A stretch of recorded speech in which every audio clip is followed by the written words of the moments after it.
அஸ்ஸலாமு அலைக்கும். நீங்கள் அனைவரும் இறைவனுடைய அருளால் நலமாக இருப்பீர்கள் என்று கருதுகிறேன். இன்றைய சில முக்கிய தினமணி செய்திகளை படிக்கிறேன், கேட்பீராக. எம்பிக்கள் எம்எல்ஏக்கள் மீதான 5000 வழக்குகள் விரைந்து முடிக்க உச்ச நீதிமன்றத்தில் மனு. எம்பிக்கள் மற்றும் எம்எல்ஏக்கள் மீது நிலுவையில் உள்ள 5000 வழக்குகளுக்கு விரைவில் தீர்வு காண உத்தரவிடக் கோரி உச்ச நீதிமன்றத்தில் மனு தாக்கல் செய்யப்பட்டது. தங்கள் மீதான குற்றவியல் வழக்குகளின் விசாரணையை நடைபெறாமல் தடுத்து அதிகாரத்தை பயன்படுத்தி தண்டனை பெறுவதில் இருந்து முன்னாள் மற்றும் இந்நாள் எம்எல்ஏக்கள் எம்பிக்கள் தப்பிப்பதாகவும் அவர்கள் மீது நிலுவையில் உள்ள வழக்குகளை விரைந்து முடிக்குமாறும் பொதுநல மனு ஒன்று உச்ச நீதிமன்றத்தில் தாக்கல் செய்யப்பட்டது. இதில் உச்ச நீதிமன்றத்துக்கு உதவும் நபராக மூத்த வழக்குரைஞர் விஜய் அன்சாரியா நியமிக்கப்பட்டார். இவர் அண்மையில் தாக்கல் செய்த மனுவில் எம்பிக்கள் எம்எல்ஏக்கள் மீதான வழக்குகளை விரைந்து முடிப்பதற்கான வழிகாட்டு நெறிமுறைகளை உச்ச நீதிமன்றம் வெளியிட வேண்டும் என்று குறிப்பிட்டார். அந்த மனுவில் மேலும் குறிப்பிட்டிருப்பதாவது: இந்த விவகாரத்தில் பல உத்தரவுகளை உச்ச நீதிமன்றம் பிறப்பித்துள்ளது. இதை உச்ச நீதிமன்றங்களும் தொடர்ந்து கண்காணித்து வருகின்றன. இருப்பினும் எம்பிக்கள் எம்எல்ஏக்கள் மீதான வழக்குகள் முடித்து வைக்கப்படவில்லை. பல வழக்குகள் 10 ஆண்டு காலத்துக்கும் மேல் நிலுவையில் உள்ளது. அவர்களின் அதிகார தலையீடுகளை வெளிக்காட்டுகிறது.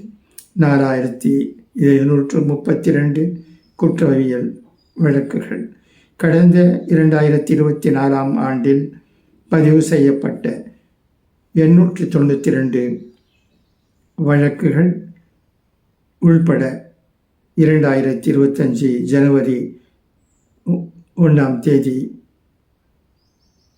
நிலவரப்படி 4432 குற்றவியல் வழக்குகள் அவர்கள் மீது நிலுவையில் உள்ளது. ஜனநாயக சீர்திருத்த ஆணையத்தின் அறிக்கையின்படி தற்போதைய மக்களவையின் 543 உறுப்பினர்களில் 251 பேர் மீது குற்றவியல் வழக்குகள் நிலுவையில் உள்ளது. அதில் 170 பேர் மீது 5 ஆண்டுகளுக்கும் மேல் தண்டனை பெறக்கூடிய அதிதீவிர குற்றவியல் வழக்குகள் நிலுவையில் உள்ளன. தாமதம் ஏன்? எம்பிக்கள் எம்எல்ஏக்களுக்கான சிறப்பு நீதிமன்றங்கள் அன்றாட பணிகளுக்கு முக்கியத்துவம் கொடுத்துவிட்டு தங்களுக்கு ஒதுக்கப்பட்ட பல பணிகளில் ஒன்றாக மட்டுமே எம்பிக்கள் மற்றும் எம்எல்ஏக்கள் மீதான வழக்கு விசாரணையை கருதுகிறது. சில வழக்குகளின் விசாரணைக்கு குற்றஞ்சாட்டப்பட்டவர்கள் சிறப்பு நீதிமன்றத்தில் குறிப்பிட்ட தேதி மற்றும் நேரத்தில் நேரில் ஆஜராகுவதில்லை.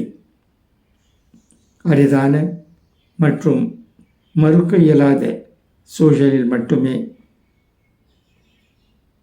வழக்கின் விசாரணையை ஒத்திவைக்க வேண்டும் என்று உச்ச நீதிமன்றத்தின் உத்தரவை மீறி சிறப்பு நீதிமன்றங்கள் எம்பிக்கள் எம்எல்ஏக்கள் மீதான வழக்குகளை ஒத்திவைக்கின்றன.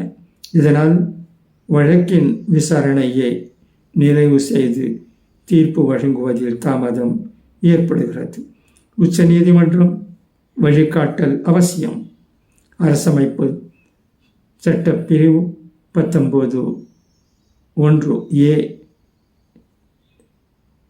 இன் கீழ் தகவல் பெறும் உரிமையும் மக்களுக்கு வழங்கப்பட்டுள்ளது. ஆனால் எம்பிக்கள் மற்றும் எம்எல்ஏக்கள் மீதான வழக்குகளின்